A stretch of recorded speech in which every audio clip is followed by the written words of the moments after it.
एक बार फिर से वेलकम है मेरे चैनल पर। और हाँ, पिछली वीडियो में हमने दीर्घ उत्तरी का पहला प्रश्न कंप्लीट कर लिया था अर्बन जियोग्राफी में।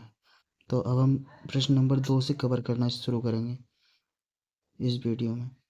प्रश्न नंबर 2 है, नगरीय अधिवासों की उत्पत्ति एवं विकास की विवेचना कीजिए। देखिए, नगरीय अधिवासों की उत्पत्ति मानवीय सभ्यता के विकास से जुड़ी हुई है, लेकिन समय चक्र ने जिस प्रकार मानवीय सभ्यता के इतिहास को ढक दिया, उसी प्रकार नगरीय अधिवासों की उत्पत्ति भी काल चक्र के नीचे दबकर रह गई। इस संदर्भ में गिस्ट एवं हिल्बर्ट महोदय ने लिखा है, सभ्यता की उत्पत्ति के समान ही नगरों की उत्पत्ति भी भूत के अंधकार में खो गई है। कई विद्वानों ने नगरीय अधिवासों की उत्पत्ति के संदर्भ में अपने विचार प्रस्तुत किए हैं। M.A. मूरी का मानना है कि नगरीय अधिवासों की उत्पत्ति धातु युग में हुई। मूरी के अनुसार धातु युग में धातु निर्मित अस्त्र शस्त्र पत्थरों से निर्मित शस्त्रों से कहीं अधिक प्रभावी होते थे। इसी कारण धातु शस्त्रों वाले मानवीय समूह पत्थरों से निर्मित शस्त्रों वाले मानवीय समूहों पर शासन करते थे। धातु शस्त्रों वाले मानवीय समूह ने अपने धातु शस्त्रों के बल पर ग्रामीण क्षेत्रों पर विजय प्राप्त की। यह विजयी मानव समूह अपनी सुरक्षा तथा अन्य भागों पर विजय प्राप्ति की लालसा रखने के कारण अपने साथ पर्याप्त संख्या में सैन्य बल रखते थे तथा किसी सुरक्षित स्थल पर प्रायः किलों में निवास करते थे। यही सुरक्षित स्थल बाद में सैन्य शिविरों में परिवर्तित हो गए, जो बाद में विकसित होकर नगर के रूप में आ गए।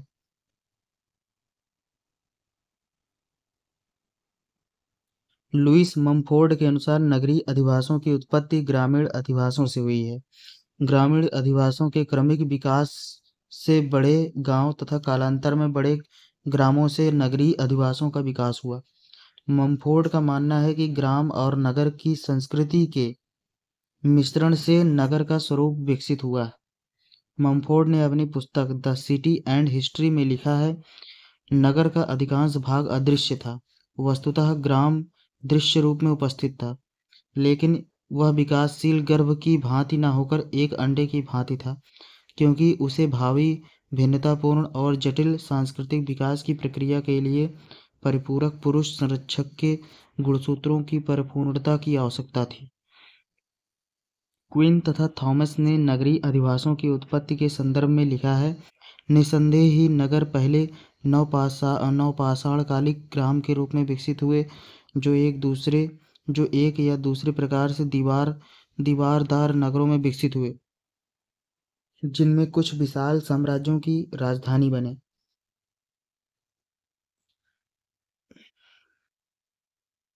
नगरीय विकास क्रम की अवस्थाएं।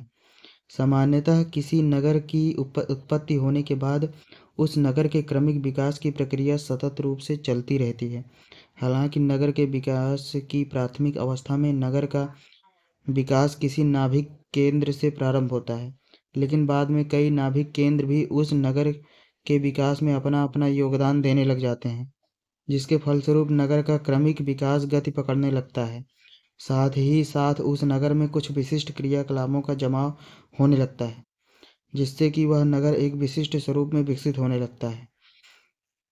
नगरों को उनके विकास क्रम की अवस्थाओं के आधार पर वर्गीकरण करने का प्रयास कई विद्वानों ने किया है, लेकिन इनमें अमेरिकन भूगोलवेत्ता ग्रिफिथ टेलर तथा लुईस ममफोर्ड के नाम विशेष रूप से उल्लेखनीय हैं। ग्रिफिथ टेलर का वर्गीकरण। ग्रिफिथ टेलर महोदय ने अपनी पुस्तक नगरीय भूगोल में नगरों की विकास अवस्थाओं के आधार पर नगरों की निम्न 7 अवस्थाओं का वर्णन किया है। पहला है पूर्व शैशव अवस्था। यह नगरीय विकास की प्रारंभिक अवस्था है, जिसमें नगर के पूर्व शैशव अवस्था में है। यह नगरीय विकास की प्रारंभिक अवस्था है, जिसमें नगर के आवास क्षेत्रों तथा व्यापारिक क्षेत्रों का मिला जुला प्रतिरूप मिलता है।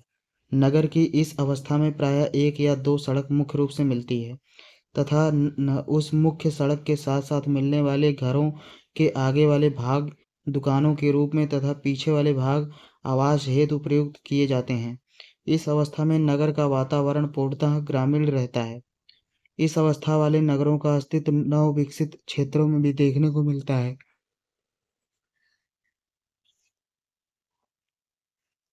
दूसरी है शैशवावस्था। नगरीय विकास की यह अवस्था पूर्ण शैशवावस्था के बाद की है, जिसमें नगरों का विकास होने के साथ साथ सड़कों तथा गलियों की संख्या में वृद्धि हो जाती है। इसके अतिरिक्त नगर में दुकानों की संख्या में वृद्धि होने लगती है। इस अवस्था में भी नगर का वातावरण ग्रामीण होता है। तीसरा है किशोरावस्था। नगर की यह विकास अवस्था शैशवावस्था के बाद आती है, जिसमें नगर के मध्यवर्ती केंद्रीय भाग को पूर्ण रूपेण से व्यापारिक स्वरूप प्राप्त होने लगता है। इसके अतिरिक्त नगर की कुछ मुख्य सड़कों के साथ साथ कुछ दुकानों का अस्तित्व भी मिलता है। ऐसे क्षेत्रों में आवासीय क्षेत्रों की प्रधानता होती है। नगर का व्यापारिक क्षेत्र आवासीय क्षेत्रों से अलग हो जाता है। युवावस्था। यह अवस्था किशोरावस्था के बाद आती है, जिसमें आवासीय क्षेत्र तथा व्यापारिक क्षेत्र नगर के अलग-अलग भागों में व्यवस्थित रूप लेने लगते हैं। नगर में उद्योगों की स्थापना होने के साथ-साथ नगर का बाह्य क्षेत्र की ओर विस्तार होने लगता है। नगर की सड़कों एवं गलियों को आधुनिक स्वरूप प्राप्त होने लगता है। इसके अलावा नगर में कुछ छोटे-छोटे केंद्र भी विकसित होने लगते हैं। प्रौढ़ावस्था। प्रौढ़ावस्था में नगर में कई आर्थिक क्रियाकलापों का विकास हो जाता है, जिसके फलस्वरूप नगर के विभिन्न भागों में अनेक कार्यात्मक क्षेत्र स्थापित हो जाते हैं। नगर में अनेक सुविधाओं एवं सेवाओं की उपलब्धता हो जाने के कारण ग्रामीण जनसंख्या का आवागमन होने लगता है तथा कुछ ग्रामीण जनसंख्या प्रतिवर्ष नगर में अस्थायी रूप से बसने लगती है। आवासीय क्षेत्रों में मुख्य रूप से चार प्रकार के मकान दृष्टिगोचर होते हैं। प्रथम श्रेणी के मकान अधिक धनी वर्ग के होते हैं, जो अपेक्षाकृत अधिक क्षेत्रफल में आकर्षक तथा बहुमंजिले होते हैं। द्वितीय श्रेणी में मध्यम वर्ग के धनी लोगों के दो मंजिले मकान होते हैं। तृतीय श्रेणी के मकान सामान्य वर्ग से संबंधित होते हैं, जो एक मंजिले होते हैं। चतुर्थ श्रेणी में गंदी बस्तियों के निम्न स्तरीय मकान सम्मिलित होते हैं। इस अवस्था के नगरों में उद्योग, व्यवसाय, शिक्षा, स्वास्थ्य तथा प्रशासनिक आदि सेवाओं के स्वतंत्र कार्यालय भी स्थापित हो जाते हैं। 6 नंबर है उत्तर प्रौढ़ावस्था। नगर की यह अवस्था प्रौढ़ावस्था की अंतिम अवस्था होती है, जिसमें नगर का विकास अपनी चरम सीमा पर मिलता है। इस कारण नगर समस्याग्रस्त हो जाता है। नगर की समस्याओं को दूर करने के लिए नगर नियोजक आकर्षक एवं शुद्ध नगर को आकर्षक एवं सुंदर रूप में विकसित करने संबंधी विकास योजनाएं क्रियान्वित करते हैं। विभिन्न कार्यात्मक क्षेत्र यथा प्रशासनिक, व्यापारिक, आवासीय, औद्योगिक पूर्णतः अलग-अलग मिलते हैं तथा नगर के बाहर के समीपवर्ती क्षेत्रों में कई उपनगरों का विकास होता है। यही नहीं अभी और सुनिए यही नहीं, नगर के निकटवर्ती ग्रामीण क्षेत्र भी नगरीय सीमा में सम्मिलित किए जाते हैं। 7वां है वृद्धावस्था। यह नगर के विकास की सबसे अंतिम अवस्था है, जिसमें नगरीय विकास में ऋणात्मकता दृष्टिगोचर होने लगती है। सामान्यतः इस अवस्था से केवल कुछ नगरों को ही गुजरना पड़ता है, क्योंकि नगरीय विकास की इस अवस्था के प्रारंभ होने से पूर्व ही अधिकांश नगरों का पुनरुत्थान समय-समय पर होता रहता है। टेलर के अनुसार यह आवश्यक नहीं कि प्रत्येक नगर को उक्त सातों अवस्थाओं से होकर अनिवार्य रूप से गुजरना पड़े। आधुनिक युग में यह कोई आश्चर्य नहीं कि एक शैशवावस्था का नगर योजनाबद्ध रूप से एकदम प्रौढ़ावस्था में प्रवेश कर जाए। साथ ही अनेक कारणों से किसी भी नगर का किसी भी अवस्था में विकास रुक जाए और वह पतन की ओर अग्रसर हो जाए। टेलर की उक्त सातों अवस्थाएं नगरीय विकास क्रम की प्राकृतिक उत्पत्ति की अवस्थाएं हैं, जिनकी सामान्यतः अधिकांश नगरों में मिलने की संभावनाएं रहती हैं। अब है प्रश्न नंबर 3। नगर नियोजन क्या है? नगर नियोजन के उद्देश्य एवं सिद्धांतों का वर्णन कीजिए। नगर नियोजन से अभिप्राय नगर की स्थिति एवं विस्तार को ध्यान में रखते हुए उसके विकास का एक ऐसा खाका तैयार करना है जो नगर को सामाजिक, आर्थिक एवं नैतिक विकास की पर्याप्त सुविधा देते हुए एक आदर्श नगर बनाने में योगदान दे सके। नगर नियोजन की संकल्पना का प्रतिपादन सर्वप्रथम अमेरिकी विद्वान पैट्रिक गेंडीज ने किया। भारत में नगर नियोजन के प्रारंभ का श्रेय भी इन्हीं को जाता है। इन्होंने 1920 में ईस्वी में इंदौर नगर का दौरा किया और उसके विकास की योजना प्रस्तुत की। नगर नियोजन एक व्यापक व्यावहारिक कार्य है जिसमें नगर नियोजन नगर की वर्तमान समस्याओं को हल करने के साथ साथ भविष्य के लिए नगर के विकास एवं विस्तार की प्रक्रिया को ध्यान में रखकर ही योजना की रूपरेखा प्रस्तुत करनी होती है। जेम्स फोर्ड के अनुसार नगर नियोजन एक ऐसी विज्ञान एवं कला है जिसका संबंध मुख्य रूप से नगर के सतत परिवर्तनशील स्वरूप से होता है। लेविस के अनुसार नगर नियोजन साधारण रूप से दूरदर्शितापूर्ण ऐसा कार्य है जिसके द्वारा नगर तथा उसके पर्यावरण का इस प्रकार का व्यवस्थित एवं स्थानिक विकास किया जाता है जिसमें कि विवेकपूर्ण ढंग से नागरिकों के स्वास्थ्य आवश्यकताओं सुविधाओं तथा व्यावसायिक एवं औद्योगिक प्रगति को समुचित महत्व प्रदान किया जाए। डडले स्टाम्प महोदय के अनुसार नगर नियोजन का अंतर्निहित विचार नगरवासियों का कल्याण करना तथा उनके जीवन स्तर को ऊंचा उठाना है। अमेरिकन इंस्टीट्यूट ऑफ प्लानर्स ने नगर नियोजन की परिभाषा करते हुए लिखा है कि नगर नियोजन के कार्यों का विशिष्ट क्षेत्र नगरीय समुदायों एवं उनके पर्यावरणों राज्यों प्रदेशों तथा राष्ट्रों का एकीकृत विकास हेतु नियोजन करना होता है जो भूमि उपयोगों भू अधिपत्यों और विनियमन की विस्तृत व्यवस्था के निर्धारण द्वारा व्यक्त होता है। नगर नियोजन के उद्देश्य लेहमैन का विचार है कि नगर नियोजन की रूपरेखा इस प्रकार की होनी चाहिए कि नगर के विकास के साथ साथ नगरवासियों में सहयोग क्षमता स्वास्थ्य उपयोगिता एवं सौंदर्य की वृद्धि हो। पैट्रिक एबरक्राम्बी ने नगर नियोजन का उद्देश्य निम्न तीन शब्दों में व्यक्त किया सौंदर्य स्वास्थ्य तथा सुविधा। उक्त तीनों शब्द स्पष्ट करते हैं कि नगर नियोजन नगरीय जीवन को सुखी बनाने का प्रयास है। आर्थर बी गेलियन ने उक्त तीन नगर नियोजन के उद्देश्यों में संशोधन निम्न प्रकार किया नगरवासियों के लिए स्वास्थ्य समाज कल्याण तथा सुविधाओं के विकास हेतु नगर के व्यवस्थित विकास का निर्देशन। डॉक्टर ओपी सिंह ने नगर नियोजन के उद्देश्यों को निम्न दो वर्गों में रखा है निदानप्रद नियोजन उपचारात्मक नियोजन। वस्तुतः नगर नियोजन के उद्देश्यों में नगरवासियों के कल्याण की भावना सर्वोपरि होती है। इस भावना को दृष्टिगत रखते हुए नगर नियोजन के उद्देश्यों को निम्न खंडों में विभक्त कर सकते हैं। सर्वप्रथम ऐसी नगर योजना का कार्यान्वयन किया जाए जिसमें नगरवासियों को उपयोगी आवश्यक सेवाएं जैसे पीने का पानी विद्युत सीवेज पार्क शिक्षा चिकित्सा तथा यातायात आदि आसानी से उपलब्ध हो जाएं। नगर के भावी विकास की समयबद्ध योजना तैयार की जाए। नगर को विभिन्न प्रकार के प्रदूषणों जल वायु ध्वनि मिट्टी आदि से मुक्त रखा जाए। नगर में अनियोजित विकास पर कानूनी प्रतिबंध लगा दिया जाए तथा नगर में नवीन विकास पूर्व निर्धारित योजना के अनुसार ही होना चाहिए। नगर में पर्याप्त खुली जगह वृक्षों की उपस्थिति तथा पार्क आदि का होना आवश्यक है। प्रदूषण उत्पन्न करने वाले उद्योगों तथा भारी उद्योगों को नगर के अंदर स्थापित न होने दिया जाए। व्यापारिक एवं औद्योगिक क्रियाकलापों का समुचित विकास कर नगरवासियों को आर्थिक सुरक्षा प्रदान की जाए। निर्मित किए जाने वाले भवनों में पर्याप्त खुली जगह हो तथा नगर की मुख्य सड़कें पर्याप्त चौड़ाई की हों। जल निकास एवं मल व्ययन की समुचित व्यवस्था के साथ नगर में गंदी बस्तियों के पनपने पर नियंत्रण किया जाए। साथ ही नगरवासियों को समुचित आवासों की व्यवस्था उपलब्ध हो। नगर नियोजन की प्रमुख सिद्धांत नगर नियोजन में नगर के भौतिक तत्वों का ही समुचित नियोजन नहीं होता वरन नगर नियोजक को नगर की सामाजिक एवं आर्थिक आवश्यकताओं को ध्यान में रखना होता है।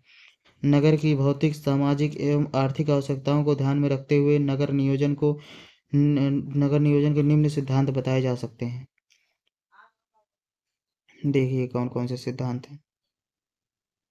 नगर का कार्यानुसार क्षेत्रीय विभाजन प्रत्येक नगर को कार्यानुसार विभिन्न खंडों में विभक्त कर देना चाहिए। उदाहरण के लिए आवासीय क्षेत्र औद्योगिक क्षेत्र व व्यापारिक क्षेत्र आदि। प्रत्येक कार्य खंड क्षेत्र में दूसरे कार्य पर पूर्ण प्रतिबंध लगा दिया जाए।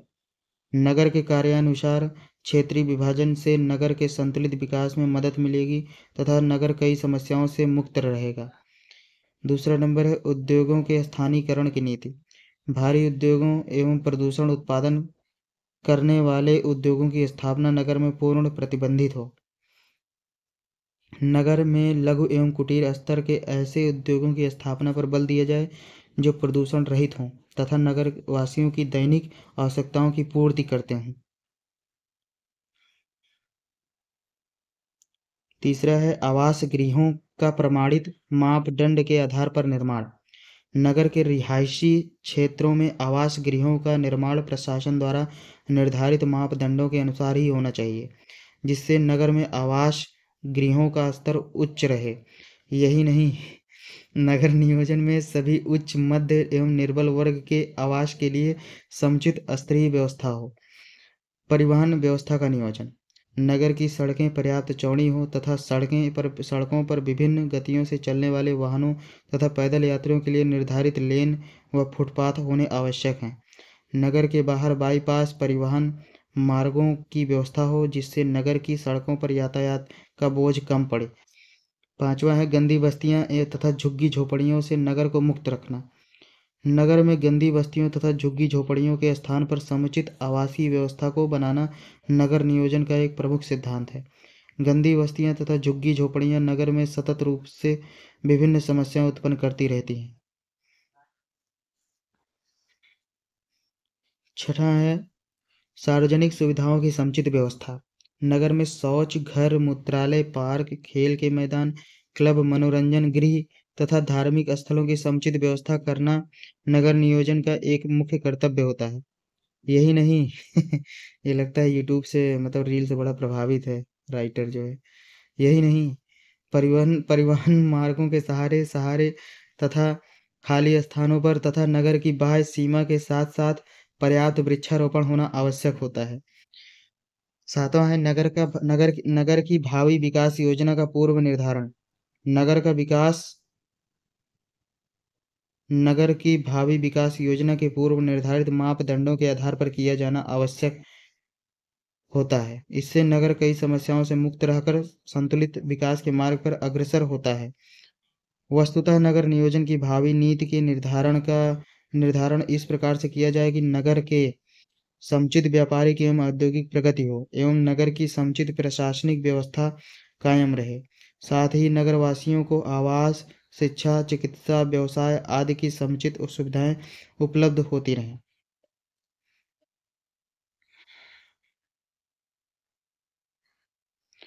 भारतीय नगरों में प्रदूषण की समस्या का वर्णन कीजिए। आज विश्व के अधिकांश नगर प्रदूषण की समस्या से ग्रस्त हैं। प्रदूषण मनुष्य की वांछित गतिविधियों का अवांछित प्रभाव है। समझा?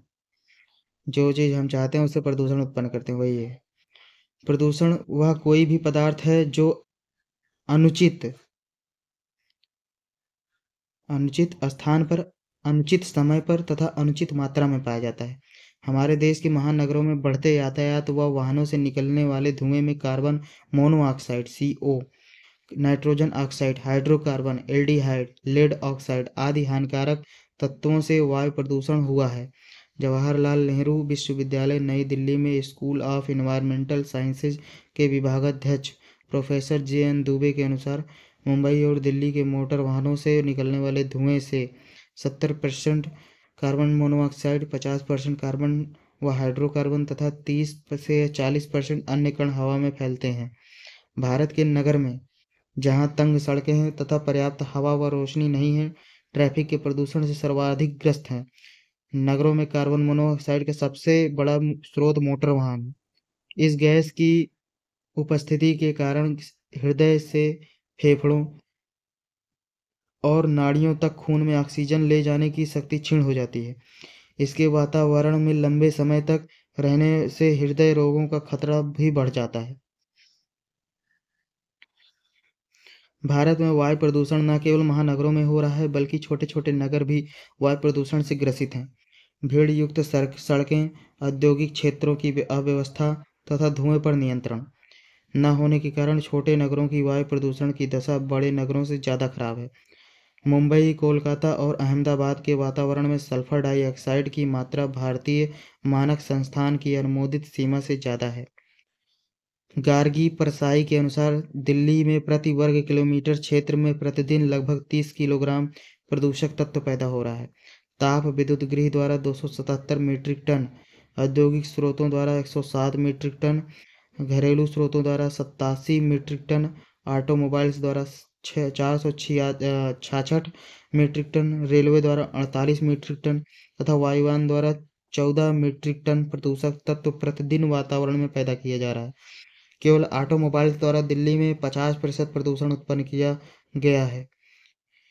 बदरपुर व इंद्रप्रस्थ के ताप बिजली घर भी दिल्ली के वातावरण को बहुत ज़्यादा दूषित कर रहे हैं।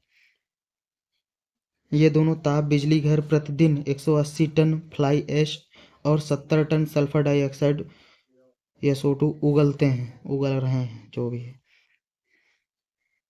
अकेले कोलकाता नगर प्रतिदिन 450 टन कार्बन मोनोऑक्साइड का वायुमंडल में विसर्जन करता है। कोलकाता में प्रतिदिन 560 टन निलंबित कणकीय पदार्थ, 123 ton sulphur dioxide, 102 ton hydrocarbon तथा 70 टन नाइट्रोजन ऑक्साइड का वायुमंडल में विसर्जन होता है। भारतीय नगरों द्वारा किया जाने वाला जल प्रदूषण। भारतीय नगरों ने जल प्रदूषण को भी बढ़ाया है। दिल्ली केंद्र शासित प्रदेश की 48 किलोमीटर लंबी सीमा पर यमुना नदी बहती है। इस नदी में जल प्रदूषण की स्थिति भयावह है। अनुमान लगाया गया है कि दिल्ली में प्रतिदिन लगभग 120 करोड़ लीटर जल यमुना नदी का उपयोग किया जाता है, जिसमें 80% या 96% करोड़ लीटर गंदा जल शहर के 17 खुले नालों द्वारा वापस यमुना में लौट आता है। दिल्ली के ये 17 खुले नाले यमुना में प्रतिदिन 150 टन BOD, 300 टन खुले ठोस पदार्थ तथा 150 टन सस्पेंडेड सब्सटेंसेस भरते रहते हैं। दिल्ली के औद्योगिक क्षेत्रों में प्रतिदिन 5 लाख लीटर DDT का अपशिष्ट भी यमुना नदी में विसर्जित किया जाता है। इससे न केवल दिल्ली में अपितु आगरा तक यमुना का पानी पीने व नहाने योग्य नहीं है। यमुना की भांति गंगा नदी भी अनेक नगरों के निकट बहुत अधिक प्रदूषित है। गंगा नदी में 47 बड़े तथा 66 छोटे शहर अपना गंदा जल विसर्जित करते हैं। अनुमान लगाया गया है कि कानपुर के निकट गंगा नदी में होने वाले जल प्रदूषण का 18%, इलाहाबाद में 4% तथा वाराणसी में 5% उद्योगों द्वारा होता है। इलाहाबाद के पास फूलपुर में इफ़को उर्वरक कारखाने द्वारा गंगा में प्रतिदिन 13,500 घन मीटर जल का उपयोग किया जाता है। इसमें से 5500 घन मीटर जल अपशिष्ट के रूप में वापस गंगा में लौट आता है। फूलपुर में जहाँ यह अपशिष्ट जल वापस आकर गंगा में मिलता है, वहाँ से 16 किलोमीटर आगे की दूरी तक भारी संख्या में मछलियाँ मर गई हैं। इलाहाबाद, वाराणसी व पटना के निकट भी गंगा का जल पीने योग्य नहीं है। बिहार में बरौनी तेल शोधक कारखाने से निकले अपशिष्टों को गंगा में विसर्जित करने से गंगा का जल पर्याप्त दूरी तक प्रदूषित हुआ है। नदियों में पहले सीवर व गंदगी युक्त जल छोड़ा जाता है और बाद में उसी को पुनः प्रयोग में लाने से अनेक प्रकार की बीमारियां उत्पन्न हुई हैं। 1986 में विषाक्त जल के सेवन से रांची शहर के हजारों लोग पीलिया रोग के शिकार हुए थे।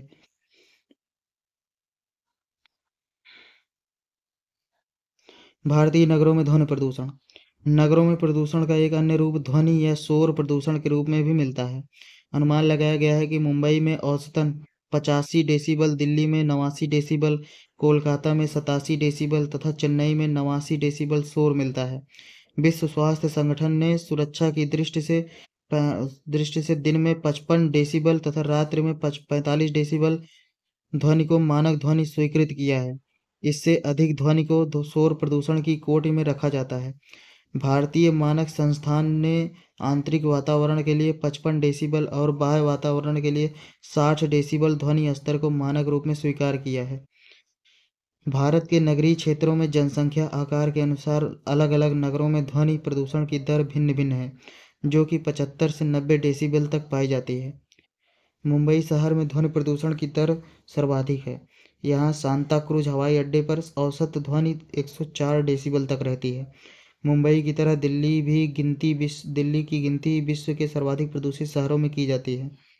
दिल्ली के चांदनी चौक में 88, फतेहपुरी में 84, कनॉट प्लेस में 80 तथा सफदरजंग एयरपोर्ट क्षेत्र में 81 डेसिबल का ध्वनि प्रदूषण रिकॉर्ड किया गया है। भारतीय नगरों में कूड़ा करकट से होने वाला प्रदूषण। भारतीय नगरों में बड़े पैमाने पर कूड़ा करकट का उत्पादन भी प्रदूषण को कुछ हद तक बढ़ाता है।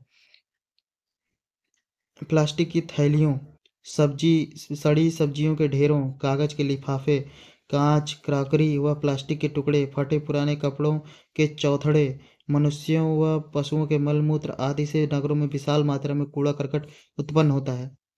अनुमान लगाया गया है कि भारत में प्रति व्यक्ति प्रतिदिन 0.5 किलोग्राम कूड़ा करकट उत्पन्न करता है।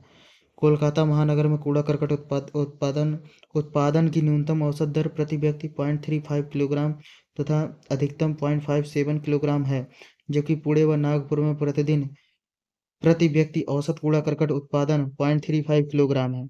1970 से 71 में कानपुर महानगर में प्रति व्यक्ति कूड़ा करकट उत्पादन की औसत दर 0.49 किलोग्राम थी। 1968 में यहाँ 1,97,162 टन कूड़ा करकट का उत्पादन हुआ, जो 1976 में बढ़कर 2,51,137 टन हो गया। यह तेजी से बढ़ती हुई जनसंख्या का परिणाम है, जिसने प्रति व्यक्ति प्रतिदिन कूड़ा करकट उत्पादन के साथ नगरों व महानगरों के कुल कूड़ा करकट उत्पादन में वृद्धि की है। भारत के 45 बड़े शहरों में, जिनकी जनसंख्या 3 लाख से अधिक है, कुल मिलाकर प्रतिदिन 50,000 टन कूड़ा करकट एकत्रित किया जाता है। अनुमान है कि मुंबई में प्रतिदिन 16,000, दिल्ली में 15,000 तथा बेंगलुरु में 5,000 व्यक्ति कूड़ा करकट एकत्रित करने का कार्य करते हैं। कूड़ा करकट की समस्या से छुटकारा पाने के लिए इससे बिजली बनाने की बात सोची जा रही है। अनुमान लगाया गया है कि यदि मुंबई, कोलकाता, दिल्ली व चेन्नई के आधे 50% कूड़ा करकट से विद्युत उत्पादन करें तो उससे 600 मेगावाट बिजली पैदा हो सकती है। कूड़ा करकट से बिजली उत्पादन करके न केवल महानगरों की बिजली संकट दूर किया जा सकता है, वरन उन शहरों को साफ सुथरा भी रखा जा सकता है। विकास ध्रुव क्या है? विस्तृत व्याख्या कीजिए। विकास ध्रुव से अभिप्राय ऐसे विकसित बिंदु से है जहां पर उद्योग धंधे स्थापित हो सकें और जिनके विसरण प्रभाव से आसपास के पिछड़े क्षेत्रों का विकास हो सके। इस संकल्पना के जन्मदाता फ्रांसीसी अर्थशास्त्री एफ पैरोक्स थे। उन्होंने 1955 में थ्योरी ऑफ ग्रोथ पोल संकल्पना का प्रतिपादन किया। उनके अनुसार अधिकतर परिवर्तनशील कार्य बड़ी बड़ी आर्थिक इकाइयों में स्थापित होते हैं तथा उनका अन्य आर्थिक इकाइयों पर भी प्रभाव पड़ता है। पैरोक्स ने बताया कि विकास सभी जगह यकायक एक साथ प्रकट नहीं होता है। यह कुछ बिंदुओं या विकास ध्रुवों पर विभिन्न तीव्रताओं के साथ प्रकट होता है। इसका विभिन्न प्रवाह स्रोतों के सहारे प्रसार होता है तथा यह संपूर्ण अर्थव्यवस्था के लिए संयुक्त प्रभाव रखता है। पैरोक्स के अनुसार मौलिक उद्योग केंद्र ही विकास ध्रुव है। इसकी ओर केंद्रोन्मुखी शक्तियां आकृष्ट होती हैं तथा केंद्रोपसारी शक्तियां निःसृत होती हैं। उद्योगजन्य विकास ध्रुव उद्योगों की श्रृंखला तथा अर्थतंत्र को गतिशील बनाते हैं। विकास ध्रुव का प्रभाव क्षेत्र उस सीमा तक विस्तृत होता है जिस सीमा तक श्रृंखलाबद्ध उद्योग फैले होते हैं, लेकिन यह कोई आवश्यक नहीं है कि विकास ध्रुव किसी क्षेत्र विशेष की सीमा से आबद्ध हों अथवा क्षेत्र विशेष का प्रत्येक भाग विकास ध्रुव के प्रभाव क्षेत्र में हो। बृहत रूप में विकास ध्रुव अपेक्षाकृत उच्च क्रम के केंद्र या नगर होते हैं, जिनमें बृहत उद्योग तथा औद्योगिक संश्लिष्ट मिलते हैं। भारत के जमशेदपुर, भिलाई, दुर्गापुर, नेवेली आदि को विकास ध्रुव के अंतर्गत रखा जाता है। विकास ध्रुव जिस प्रदेश में स्थित होता है वह उसके समग्र विकास के लिए कार्य करता है। प्रत्येक ध्रुव में ऐसे कुछ प्रमुख उद्योग और आर्थिक कार्य स्थित होते हैं जो नवाचार तथा प्रसरण पैदा करते हैं। ये उद्योग बड़े और प्रगतिशील प्रविधियों से युक्त और तीव्र वृद्धि उत्पन्न करने में सक्षम होते हैं। ये विकास ध्रुव विभिन्न उद्योगों के मध्य अग्रगामी तथा पश्चगामी संबंधों को स्थापित करते हैं और अपने से संबंधित प्रदेश में विकास या वृद्धि को उत्पन्न करते हैं। इन्हें विकास जन ध्रुव भी कहा जाता है, क्योंकि इन्हीं ध्रुवों के माध्यम से प्रादेशिक आर्थिक विकास होता है। विकास के नवाचारों को यही ध्रुव अन्य स्थानों को पहुंचाते हैं। विकास ध्रुव संकल्पना पर विभिन्न विद्वानों के मत। यद्यपि विकास ध्रुव का मौलिक विचार फ्रांसीसी अर्थशास्त्री पैरोक्स ने प्रस्तुत किया, जिसका मूल आधार संचालन का मापक, प्रभाव तथा आवेग या तीव्रता के अंतर संबंध पर निर्भर करता है। 1966 में जे.आर. बाउडविले ने इस सिद्धांत में संशोधन किया, जिसमें इसको भौगोलिक क्षेत्र के साथ अधिक संबंधित किया। उनका मत है कि विकास ध्रुव केवल उन्हीं केंद्रों के लिए उपयुक्त होता है जो आसपास के क्षेत्रों के विकास को अधिक समय तक प्रभावित करने की क्षमता रखते हैं। उन्होंने यह भी सुझाव दिया कि विकास ध्रुव सिद्धांत को क्रिस्टॉलर के केंद्रीय स्थल सिद्धांत से अलग नहीं देखना चाहिए। क्रिस्टॉलर द्वारा प्रतिपादित केंद्रीय स्थल सिद्धांत में नगरों का ऐसा पदानुक्रम होता है जो समीपवर्ती ग्रामीण क्षेत्रों को विभिन्न सेवाएं देने के कारण षटभुज के रूप में अवस्थित होते जाते हैं। क्रिस्टॉलर ने इन केंद्रों को सेवा केंद्रों के रूप में स्वीकार किया था। क्रिस्टॉलर के सिद्धांत में ऑगस्ट लॉस तथा बी.जे.एल. बेरी ने संशोधन किया। बाउडविले के अनुसार नगर केंद्र में केंद्रित उद्योग संश्लिष्ट विकास ध्रुव होता है। ऐसे उद्योग संश्लिष्ट द्वारा नगर क्षेत्र में आर्थिक क्रियाकलापों को गति प्राप्त होने लगती है। सामान्यतः एक विकास ध्रुव प्रसार कर रहे उद्योगों के जमाव को सम्मिलित करता है, जो विशेषकर मुख्य नगर के भीतर ही संकेंद्रित होते हैं तथा जो एक ऐसी कड़ी बनाते हैं जिससे पूरे पृष्ठ प्रदेश में लघु प्रसारों की प्रतिक्रिया होती है। स्पष्ट है कि विकास का भौगोलिक ध्रुव कोई केंद्र या नगर तभी हो सकता है जब उसमें बड़े पैमाने के व्यापारिक प्रतिष्ठान हों। प्राविधिक दृष्टि से उसे अत्याधुनिक होना चाहिए तथा उसमें नवाचार की क्षमता होनी चाहिए। उसमें प्रभावकारी सेवा प्रदान करने की क्षमता होनी चाहिए। बड़े पैमाने के व्यापारिक प्रतिष्ठानों को नोदक उद्योगों के अंतर्गत कार्य करना चाहिए, जिसका अपने चतुर्दिक क्षेत्र पर अत्यधिक प्रभाव पड़ता हो तथा उसमें दीर्घकाल तक संचालित विकास उत्पन्न करने की क्षमता हो। पैरोक्स ने विकास ध्रुव को कठोर आर्थिक परिभाषा में बांधे रखा। उन्होंने उसके भौगोलिक क्षेत्र की ओर ध्यान नहीं दिया। वस्तुतः विकास ध्रुव पृथ्वी तल पर एक बिंदु है और वह भौगोलिक क्षेत्र से आवृत होता है। आर.पी. मिश्रा व के.बी. सुंदरम तथा प्रकाश राव ने विकास ध्रुव के लिए 5 लाख से अधिक जनसंख्या निर्धारित की है, लेकिन Perroux, Lawson, Morgan, D Thomas, Higgins, Hirschman तथा बाउडविले जैसे विद्वानों ने विकास ध्रुव के लिए जनसंख्या की सीमा का निर्धारण नहीं किया है। इन विद्वानों के अनुसार विकास ध्रुव ऐसा केंद्र होना चाहिए जो नए विकासों को शीघ्र ही प्रसरित करके अथवा उनका ध्रुवीकरण कर सके। गुन्नार मिर्डल तथा हर्षमैन ने विकास प्रसरण को पूरे भौगोलिक क्षेत्र में बिखरा हुआ देखना चाहा है। विकास बड़ी इकाई से क्रमागत छोटे स्तर तक की इकाई में पहुंचता है। 1967 में हैगर स्ट्रैंड ने नवाचार विसरण के स्थानिक प्रक्रम को समझने पर अधिक जोर दिया। वे मानते हैं कि प्रधान या मुख्य नगर अन्य श्रेणी के नगरों को आकर्षित करते हैं, जिससे उनका प्रभाव, विकास व प्रसार दूरी तय होता है। मुख्य नगर का प्रभाव विस्तृत क्षेत्र पर होता है, जबकि छोटे सेवा केंद्र स्थानीय इकाइयों व क्षेत्रों को ही प्राप्त कर पाते हैं। आर्थिक विकास के कई सिद्धांत कुछ केंद्रों या क्षेत्रों पर आर्थिक क्रियाओं के केंद्रीकरण व एकत्रीकरण पर बल देते हैं, जबकि कुछ सिद्धांत उनके विकेंद्रीकरण पर। जो सिद्धांत आर्थिक क्रियाओं के एकत्रीकरण पर जोर देते हैं, वे विकास ध्रुव की संकल्पना में विश्वास रखते हैं। विकास ध्रुव नीति के अंतर्गत समस्या वाले क्षेत्र में एक या अनेक ध्रुव चुन लिए जाते हैं और इन्हीं केंद्रों पर नए निवेश पर व्यय किया जाता है। तर्क यह है कि सार्वजनिक व्यय अपेक्षाकृत अधिक प्रभावशाली होता है, क्योंकि वे व्यय कुछ ही निर्धारित क्षेत्रों में केंद्रित किए जाते हैं तथा वहां नए उद्योग के विकसित होने के लिए उपयुक्त अवसर रहते हैं। विभिन्न उद्योगों में जमाव से वहां आत्म प्रेरित विकास उत्पन्न हो जाता है। संकेंद्रित अर्थतंत्र का लाभ यह होता है कि अवस्थापना, सड़कें, ऊर्जा, जल आदि का विकास हो जाता है। श्रम व बाजार का आकार बढ़ जाता है तथा वितरण मूल्य कम हो जाता है। विकास ध्रुव के लिए जनसंख्या निर्धारित करना एक विवाद का विषय रहा है। पेट्रो रसायन व धातु गलाने के संयंत्रों को जनसंख्या संकेंद्रण से दूर ही स्थापित किया जाता है। इस सिद्धांत में 2 कठिनाइयां हैं। एक तो प्रबल विकास के कारण ध्रुवों का चयन कठिन है तथा दूसरे राजनीतिक दबाव के कारण उनका चयन कठिन हो जाता है। पैरोक्स ने यह स्वीकार किया था कि प्रत्येक देश में कुछ ऐसे विकसित बिंदुओं की आवश्यकता होती है जहां पर आर्थिक दृष्टिकोण से नोदक उद्योग स्थापित किए जा सकें।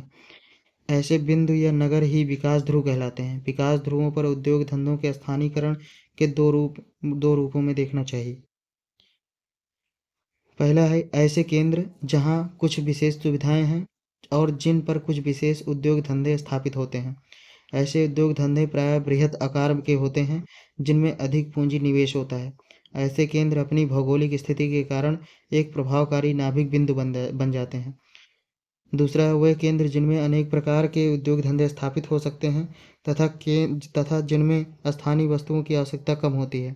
ऐसे नाभिक बिंदु प्रथम प्रकार के प्रभावशाली बिंदुओं के उपरांत आते हैं और उनका संबंध प्रथम प्रकार के केंद्र स्थलों से होता है। द्वितीय श्रेणी के केंद्रों से अधिक विस्तृत होता है। इन दोनों के मध्य कुछ चुने हुए नगर केंद्र विकसित किए जा सकते हैं। ठीक है, इस वीडियो में बस इतना ही।